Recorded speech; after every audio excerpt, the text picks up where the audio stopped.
જૂઠું જૂઠું જૂઠું, પછી કે હું નડતું હોય છે, પછી દાણા જોર આવે, દાણા જોર આ મેળ પડે, કાંઈ જોર આવવાની જરૂર નથી. મને તો એમ થાય ભગવાનના ચારે હાથ માથે છે કે અત્યારે આ દુનિયામાં આપણે જીવવી ભલા મને, પણ હવે જીવતા આપણને ન આવડે ના.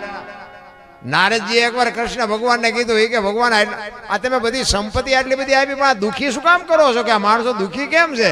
એ કે હું કોઈને દુઃખી કરતો નથી, એકાબીજાનું જોઈ નથી શકતા એટલે દુઃખી છે. એકાબીજાનું જોઈને જ દુઃખી થાય છે, બાકી મેં તો બધાને ગાડીઓ બંગલાને આપ્યું, હું ક્યાં કોઈને દુઃખી કરું? અને વાત એ સાચી નથી. કોકને સારી ગાડી હોય કે મારે જેથી મેળ આવશે, એટલે ભાઈ આવી જાય છે, શાંતિ રાખીને હું કામ ને લોહી બાળે, ઈ કમાય જેટલું પેલા એ વાત તો કરી. કોઈ સારું બાપુ કોઈ જોઈ જ નથી શકતું. એટલા માટે મહાપુરુષોએ ઘણી બધી વાતો કરી છે, હું તમને મોજ કરાવી, પણ એકાદ ભજનની વાણી લઈ લે. કારણ કે સદગુરુ જેટલા મહાપુરુષો થયા ને બધા સદગુરુ ચરણે જ બોલ્યા છે. સદગુરુ ચરણે જેઠીરામ બોલ્યા, દાસી જીવણ બોલ્યા, મીરાબાઈ બોલ્યા, નરસિંહ મહેતા બોલ્યા, સદગુરુ ચરણે જ બોલ્યા. કોઈ નથી કીધું દરબારના ચરણે, પટેલના ચરણે, ભરવાડના ચરણે, એમ કોઈ નથી બોલ્યું. સદગુરુના ચરણે. પછી સમાજ કોઈ બી હોય, સદગુરુ જેને મળ્યા અને આંગળી પકડી અને આ કાંઠે બાપુ બારવટીયો હોય, કચ્છનો બારવટીયો જેસલ જાડેજો, સતી તોરલ મળ્યા, આ કાંઠે બારવટીયો હતો, હામા કાંઠે બાપુ આ દુનિયામાં પીર કરીને પૂજાવી દીધું. આ સદગુરુની તાકાત. મને જો આ દુનિયામાં માણા બનાવ્યો હોય તો મારા સદગુરુ. ને કે આપણો જેસલ કરતા ઇતિહાસ ખરાબ છે. આપણે જિંદગીમાં સારું કામ કર્યું જ નથી, અને એમાં આપણો ધંધો ખટારાનો ડ્રાઈવર હતો. મારો પરિચય તમને આપી દઉં. ખટારાનો ડ્રાઈવર તો 19મી કોમ નો કહેવાય. ઈ આય હોય અને તમે બધા હેઠે બેઠા હોય ને અમને ઉપર ચડાવે. આ સદગુરુનો પ્રતાપ છે. અને આપણે બાજવા ઝઘડા સિવાય કઈ કર્યું નહોતું. તો અત્યારે આ બધી ડઈ વાતો કરી છે, આમ કરાય ને આમ કરાય. બાકી તો આ અમુક આ બધું લાઈવ હાલતું છે ને, અહીંયા અમારા અહીંયા એ વખતના બધા મિત્રો જોતા છે, આજ વાળું નહીં કર્યું હોય, ચા જઈને બેઠો છે એટલા બધા ભેગા કરી.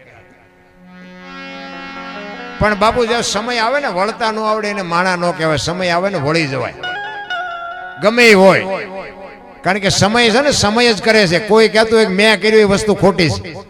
તમારો સમય હોય ને તો તમે બાપુ કરોડપતિને લાફો મારી શકો. શું કામ? તમારો સમય છે. અને જેથી સમય યોજે ને તેથી રાંકા તમને ગહી નાખે. લખવું હોય તો લખી લેજો. સમય બડા બલવાન નહીં પુરુષ બળવાન, કાબે અર્જુન ને લૂંટ્યો હોય ધનુષ ને હોય બાણ, એક ગાંડીવની પણસ પકડી અને આમ છૂટી મૂકે એટલે કુરુક્ષેત્રના મેદાનના પડ ધ્રુજે એવો બાપુ બાણા વળી અર્જુન ગાંડીવ ખંભામાં. અને હસ્તિનાપુર થી જેથી દ્વારકા જતો હતો ને તેથી ગાંડીવ ખંભામાં જ હતું, તોય લૂંટાઈ ગયો. શું કામ? સમય વિયો ગયો. સમયની બલિહારી છે. આ તમે ઘણા બધા ભેગા થઈને આ બધું આયોજન કર્યું હોય, પણ કોઈ એમ કહેતું હોય કે મેં કર્યું એમ મનો રહેતો. એ સમય જ કરાવે. અને સમય ન હોય ને તો બાપુ એક વંટોળિયો આવે ને આ માંડવા બધા ઉડાડી મૂકી, તમે એનું પકડી ન હતું.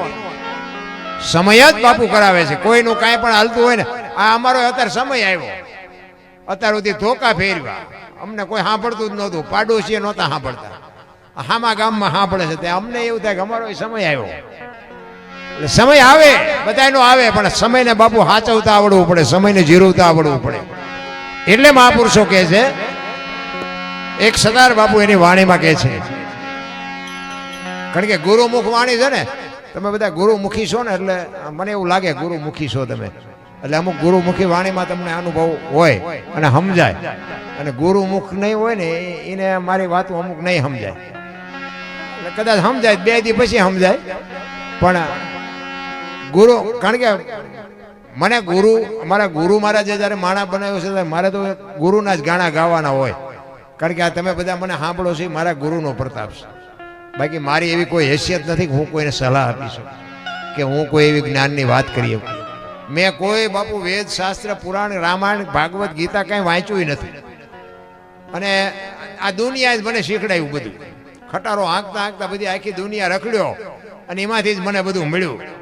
કેવી દુનિયા છે, કેવા મા બાપને હાચવે છે, કેવા મા બાપને દુઃખી કરે છે, કેવા બૈરાન હાચવે છે, કેવા બૈરાન મારે છે, કેવા સંતાનોને દુખી કરે છે, કેવા સંતાનો મા બાપને દુખી કરે છે. આ દુનિયામાં બાપુ મેં મારી જાત અનુભવથી આ બધું જોઈને મેં કીધું છે કે બાપુ જિંદગીમાં કરવાનું કરજો, ન કરવાનું ન કરતાના શરીર જેથી થાકશે ને તેથી રોતા નહીં આવડે. રોતા આપણે આપણા મા બાપને આશ્રમમાં મૂકી આવ્યા હોય અને આપણું શરીર જ્યારે વૃદ્ધ થાય પછી આપણા સંતાન પાસે આપણે આશા રાખવી કે મારો દીકરો મને પાણીનો લોટો ભરી દે, મારો દીકરો મારું બાવડું પકડે. આ કેટલું વ્યાજબી છે? એ આશા ખોટી છે. અને એ છોકરાએ જોયું ન હોય. તમે તમારા બાપાને નથી હાચવ્યા, હું શું તમને હાસું? છોકરા ગુજરાતીમાં જ કહી દેવાનું. અને હવેના છોકરા તો બધા કોમ્પ્યુટરમાંથી ડાયરેક્ટ આવે. તમે જુઓ એમને કાંઈ શીખડાવવા પણ છે જ નહીં. બધું શીખીને જ આવવાના પાદરા. કોઈ આશા નહીં. તમે તમારા મા બાપને ન હાચવો એટલે બાપુ સંતાન કોઈ દી તમને હાચવે જ નહીં. એ વ્યાજ સહિત ચૂકવી દેવાના. એટલે સતાર એની વાણીમાં કહે છે, હાલી ભરવાને પાણી પાણી, હાલી ભરવાને પાણી પાણી, બોલાવે સદગુરુ જ્ઞાની, બોલાવે સદગુરુ જ્ઞાની.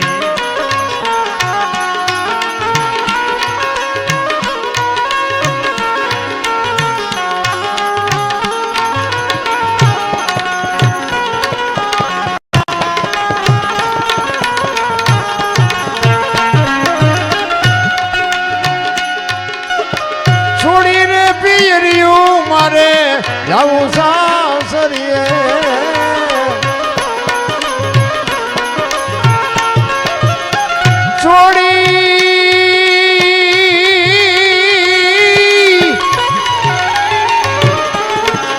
છોડી રે પિયરિયું મારે જાવું સાસરીએ સાસરીએ.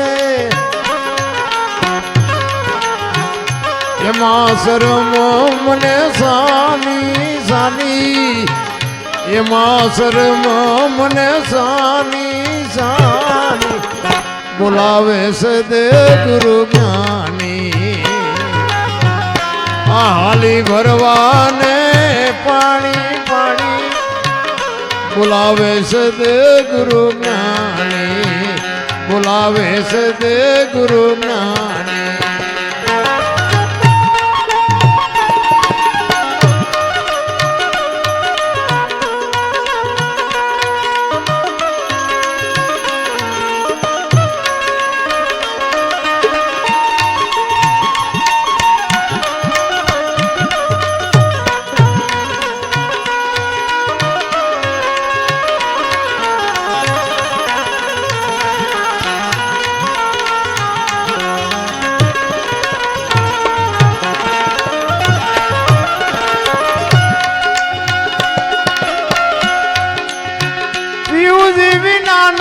મને ઘડી નો ચાલે ચાલે ચાલે, પ્યુજી પ્યુજી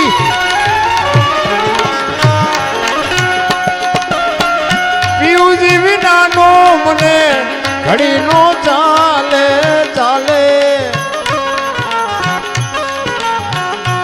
વીતી જાય છે જુવાની મારી, વીતી જાય છે જુવાની જુવાની. જો આમાં સતાર બાપુ વાણીમાં બાપુ લગ્નની વાત આવી છે.